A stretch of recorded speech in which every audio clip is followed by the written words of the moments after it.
Good evening, everyone. Bill, I listened to your comments. Your favorite award is the Young Leaders Award because it's the face of the future. I guess the Lifetime Achievement Award is the face of the past.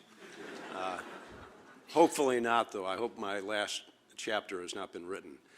I want to thank the Alumni Club of New York for hosting this dinner.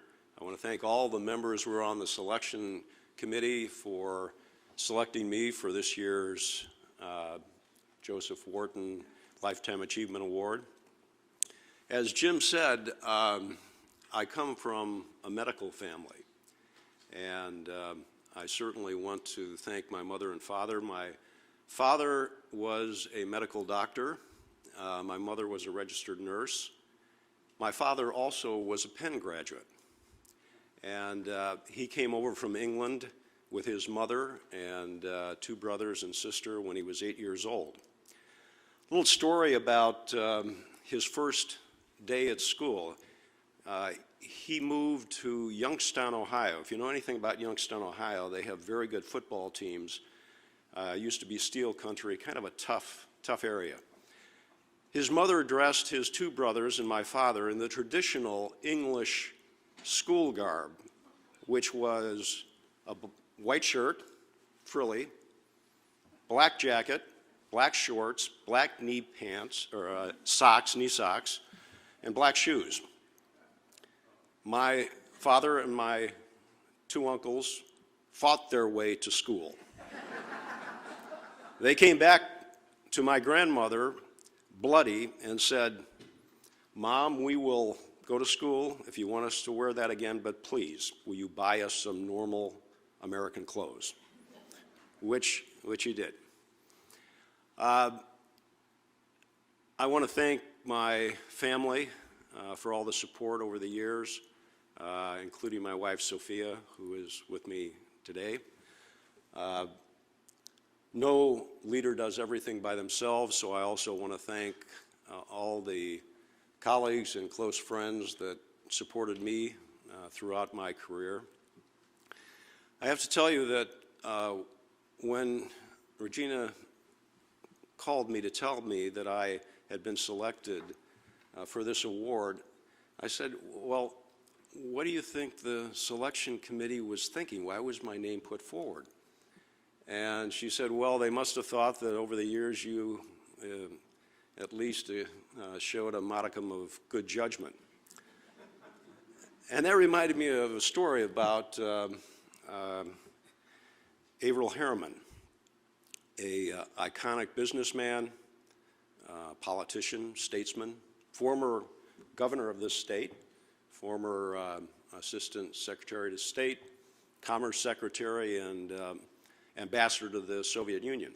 At the end of his illustrious career, Ambassador Harriman was at a press conference, and he was asked to, "What do you attribute your tremendous success over the years?" He answered back, "Good judgment." A reporter said, "Well, Mr. Ambassador, how did you get good judgment?" He looked down at the reporter and said, "Experience." Then a cub reporter in the back of the room said, but hold on. He yelled out, "Mr. Ambassador, how did you get that experience?" To which Ambassador Harriman said, "Bad judgment." And I will admit that over the years I have had plenty of good and bad judgment, good decisions, some bad decisions, but hopefully I learned a little bit along the way. And I think I'm at a stage in life and at an age where I'm not worried about getting fired from my job. I think filmmaker Francis Ford Coppola had it right when he said that the things that get you fired when you're young are the same things that earn you a Lifetime Achievement Award when you're old. And I'm going to put that theory into practice in just a moment. But before I do, I want to recognize another very good friend of the Wharton School who passed away last February. John Huntsman Sr. was an iconic businessman and a very generous philanthropist. I had the honor of serving with John for 15 years on the Board of Overseers. And during Wharton's 125th anniversary, John and I were interviewed together at the Wharton Summit. During that interview, John referred to his best-selling book,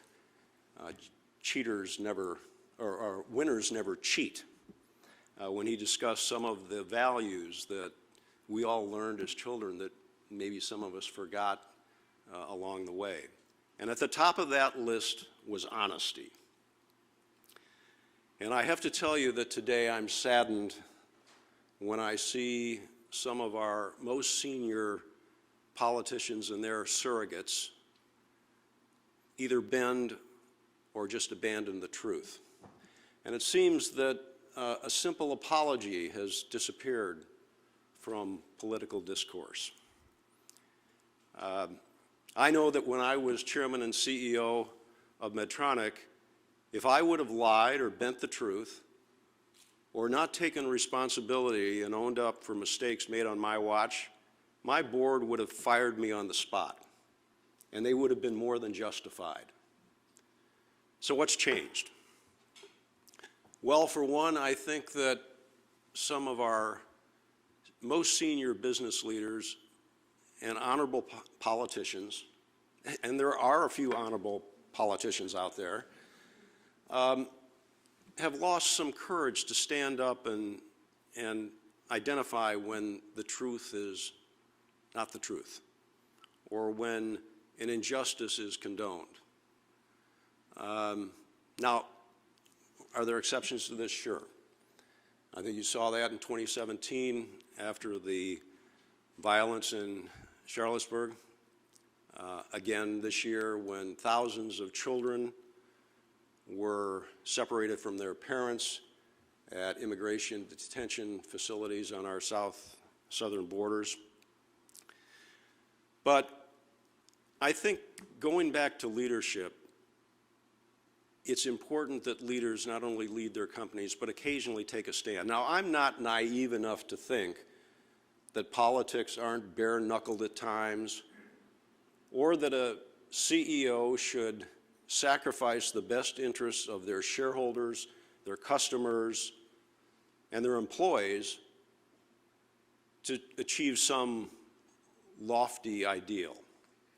But I also do think that there are a core set of values that leaders in government, business, and any walk of life should in fact follow.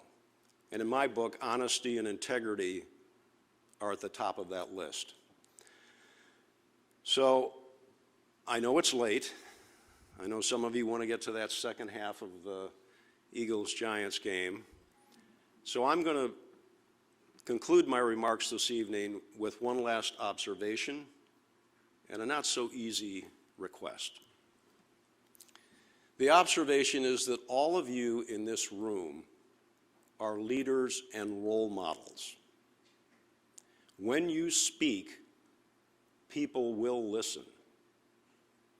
When you act, people will watch, and more than likely they will follow your lead.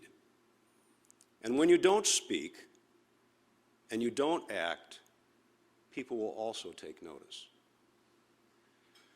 So my not so easy request is that if you as leaders and role models hear the truth being consciously abandoned or bent, or see injustices condoned, speak up. Take a stand. Will it sometimes be risky? Sure. But will it make a difference? Yes. More than many of you think. Unless you think your actions and deeds and words don't count for much, remember the wise admonition of the philosopher and statesman Edmund Burke. He said, "No one made a bigger mistake than he who did nothing because he only could do a little." Thank you.